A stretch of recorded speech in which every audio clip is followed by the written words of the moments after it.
Hi viewers, welcome back to Subhadra's kitchen.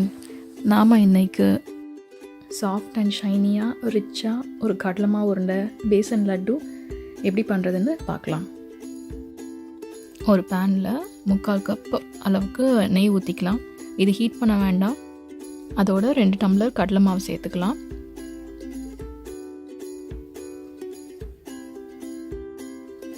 அந்த நெய்யோட கடலை மாவு நல்லா ஈவனாக மிக்ஸ் பண்ணிக்கலாம். அது வரைக்கும் நம்ம அடுப்பை ஆன் பண்ணவே வேண்டாம். நல்லா ஈவனாக ஸ்மூத்தாக மிக்ஸ் பண்ண பிறகு நம்ம குக் பண்ண ஆரம்பிக்கலாம். அப்பயும் ஒரு லோ மீடியம் ஹீட்டில் வச்சே குக் பண்ணலாம். இப்படி பண்ணுறதுனால கட்டி பிடிக்காது. இப்போ ஈவனாக மிக்ஸ் ஆகிடுச்சு. இப்போ நம்ம அடுப்பை மீடியம் ஹீட்டில் வச்சுக்கலாம். இப்போ மாவு நல்லா சூடாகிட்டு லைட்டாக பபிள்ஸ் வர ஆரம்பிச்சிருக்கு. நல்லா மிக்ஸ் பண்ணிகிட்டே இருக்கலாம். இப்போ நல்லா நுரைச்சி வந்திருக்கு. இப்போது கலர் கொஞ்சம் லைட்டாக இருக்குது. இன்னும் குக் ஆன பிறகு நல்லா டார்க்காக வரணும். கலந்துட்டே இருங்க.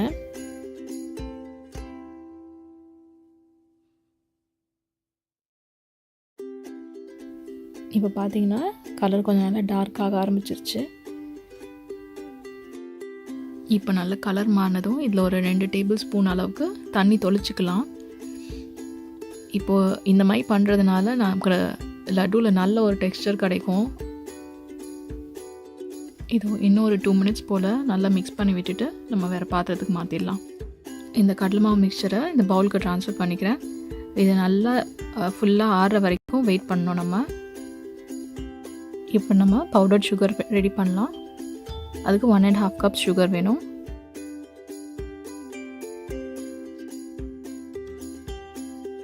நான் இந்த சுகரோட ஏலக்காவும் அரைக்கிறேன்.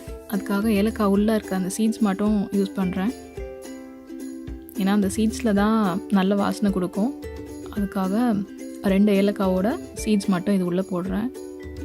சுகரோட நல்லா நம்ம பவுடர் பண்ணிட்டதுனால ரொம்ப நல்ல வாசனையாக இருக்கும். இப்போது பவுடர் சுகர் ரெடி ஆயாச்சு.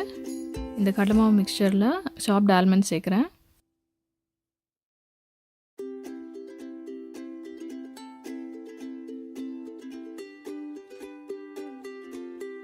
இப்போ இந்த மிக்சர் கூலாக இருக்கான்னு பார்க்குறேன். இல்லை, இன்னும் ஆறில் சூடாக தான் இருக்குது. ஸோ வெயிட் பண்ணலாம் இன்னும் கூட.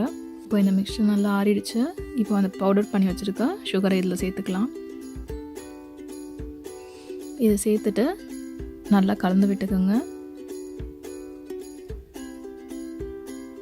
நம்ம சுகர் போட்டதும் இது கொஞ்சம் ஹார்டாக ஆரம்பிச்சிடும். நம்மளால் நல்லா மிக்ஸ் பண்ண பிறகு நமக்கு நல்லா உருண்டை பிடிக்க வரணும்.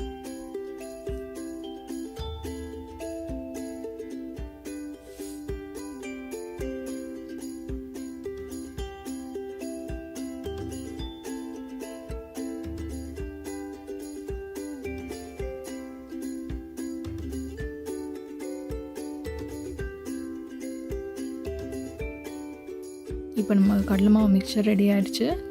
இதை வச்சு உருண்டை பிடிக்கலாம், லட்டு செஞ்சிடலாம்.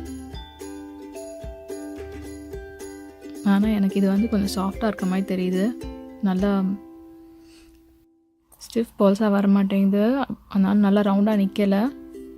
அது சரி பண்ணுறதுக்கு இப்போ இதோட ஒரு 2 டீஸ்பூன்ஸ் 3 டீஸ்பூன்ஸ் கடலை மாவு ட்ரை ரோஸ்ட் பண்ணியிருக்கேன். அந்த பேன்லேயே இதில் கலந்துட்டேன். இதை நல்லா மிக்ஸ் பண்ணிவிட்டு நல்லா ஈவனாக தரோவாக மிக்ஸ் பண்ணிவிட்டு அதுக்கப்புறமா நம்ம லட்டு பிடிச்சி பார்க்கலாம். இப்போ மாவு நல்லா ஸ்டிஃப் ஆகிடுச்சு. இப்போ நமக்கு பர்ஃபெக்டாக பேசன் லட்டு வந்துடும். இதே போல் எல்லா லட்டுவும் செஞ்சு வச்சுக்கலாம். இதை மாவு உருண்டைனும் சொல்லுவாங்க, கடலை மாவு உருண்டைனும் சொல்லலாம். உங்களுக்கு இந்த வீடியோ பிடிச்சிருந்ததுன்னா லைக் பண்ணுங்கள், உங்கள் ஃப்ரெண்ட்ஸோட ஷேர் பண்ணுங்கள், அண்ட் சுபத்ராஸ் கிச்சனுக்கு சப்ஸ்கிரைப் பண்ணுங்கள். தேங்க்ஸ் ஃபார் வாட்சிங்.